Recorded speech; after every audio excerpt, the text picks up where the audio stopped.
వీళ్ళు పూనుకున్నారో వీళ్ళ తాలూకా నైజం ఎలా ఉందో ఒకసారి ఆలోచన చేసుకోవాలి.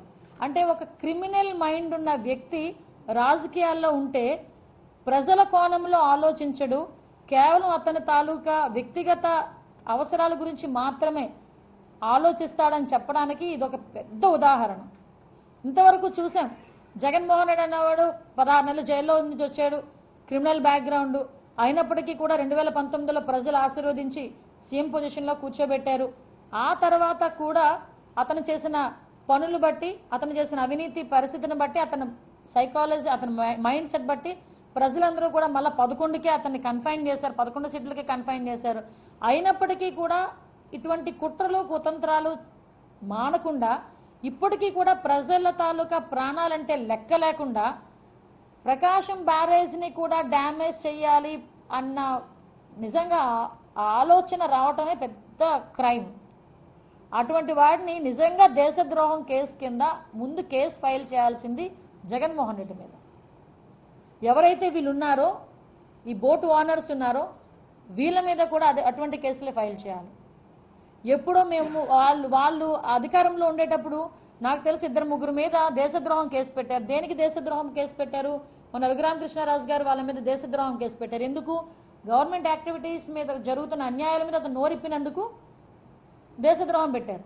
అరే, నువ్వు ఏకంగా బ్రిడ్జినే కోలగొట్టడానికి రెడీ చేసావు, బ్యారేజ్నే కోలగొట్టడానికి రెడీ అయిపోయావు నీ మనుషుల చేత, నీ గూండాల చేత. మరి నీ మీద ఎటువంటి కేసు పెట్టాలి? అసలు సొసైటీలో తిరిగే అర్హత ఉందా జగన్మోహన్ రెడ్డికి? ఈరోజు దీని మీద ఇన్ని రోజుల వరకు ఎందుకు మాట్లాడలేకపోతున్నాడు? అసలు అదే కనుక జరిగితే కనుక కృష్ణా గుంటూరు జిల్లాల పరిస్థితి ఏంటి? నామరూపాలు లేకుండా సముద్రంలో కలిసిపోయాయి. అసలు ఇంత పెద్ద ఉపద్రవానికి కావాలని చేయడానికి ముందుకు వచ్చి దాన్ని ఇంకా లక్ కాబట్టి, ఎక్కడో దేవుడు ఉన్నాడు కాబట్టి అందరూ ఆ రోజు అందరూ సేవ్ అయ్యారు. లేకపోతే జరిగే ప్రమాదాన్ని ఊహించుకుంటేనే చాలా భయం వేసే పరిస్థితి ఈరోజు కనిపిస్తూ ఉంది. ఒకటే మేము చెప్తున్నామండి, ఇటువంటి సిచ్యువేషన్స్ని అంటే దాన్ని కూడా మనం రీస్టోర్ చేయడం కూడా మనం క్లియర్గా 45 గంటల్లోనే హైదరాబాద్ నుంచి పెద్ద పెద్ద కౌంటర్ వెయిట్లను తీసుకొచ్చి ఎక్కడైతే దెబ్బతిన్నాయో అక్కడ క్లియర్ వెంటనే ప్రభుత్వం కూడా రీస్టోర్ చేసిన పరిస్థితి కూడా కనిపించింది. ఎందుకు ఈ మాట చెప్తున్నానంటేనండి, మేము ఏదో రాజకీయంగా మాట్లాడతాం, రాజకీయంగా 5 సంవత్సరాలు ఉంటారు, 5 సంవత్సరాలు అవన్నీ పక్కన పెట్టండి, అవన్నీ కూడా. కానీ ప్రజల ప్రాణాలు, ప్రజలుంటేనే ఈరోజు రాజకీయ నాయకులుగా మనందరం కూడా ఉండేది. ఆ ప్రజలు ఓట్లేస్తేనే మనం అధికారంలోకి వచ్చేది. ఆ ప్రజలకి న్యాయం చేయకపోతే పక్కన పెట్టండి, కనీసం అన్యాయం చేయకూడదన్న ఆలోచన రావాల్సిన పరిస్థితి కూడా ప్రతి రాజకీయ నాయకులకి ఉండాలి.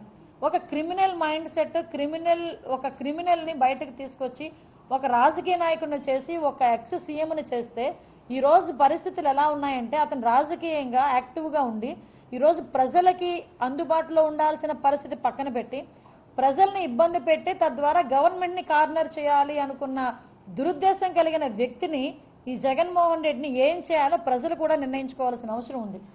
ఈరోజు 11 సీట్లకి ఇంకా ప్రజలు కన్ఫైన్ చేసినా కూడా ఇంకా బుద్ధి రాకుండా ఈ చంద్రబాబు నాయుడు గారు చేస్తున్న మంచి పనుల్ని ఎలాగోలాగా దాన్ని డ్యామేజ్ చేయాలి అని ఒకే ఒక ఉద్దేశంతో ఈరోజు ప్రకాశం బ్యారేజ్ విషయంలో ఈ బోట్లను వదిలేరంటే, అన్ని 40-50 టన్నులు ఉన్న బోట్లను వాళ్ళు పంపించగలిగారంటే నిజంగా వాళ్ళ తాలూకా నాకైతే కొన్ని సందర్భాల్లో మాటలు కూడా రావట్లేదు. వాళ్ళని ఏ రకమైన క్రిమినల్స్ అనాలో అర్థం కావట్లేదు.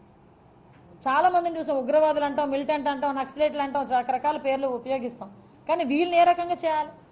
ఇంక దేశద్రోహుల కింద ఆలోచించుకోవాలి. అంటే ఇటువంటి వ్యక్తులు సొసైటీలో ఉండడానికి, రాజకీయాల్లో ఉండడానికి ఎలాగో అర్హత లేదు, కనీసం సొసైటీలో ఉండేదానికి కూడా అర్హత లేదు. సీఎం కుర్చీలో కూర్చోవడానికి సొంత బాబాయిని చంపించేసిన తర్వాత కూడా నోరు మెదపలేదు. తనకి తనే వేరే వాళ్ళ చేత కత్తికాట్లు పెట్టించుకుంటాడు, కోటి కత్తికాట్లు పెట్టించుకుంటాడు. మళ్ళా సీఎం కుర్చీలో కూర్చోడానికి గులకరాయ ఆశాలు వేశాడు. అన్ని వేసినా కూడా ఇంకా ఏమి అతను వర్కౌట్ అవ్వకపోయేసరికి ఈరోజు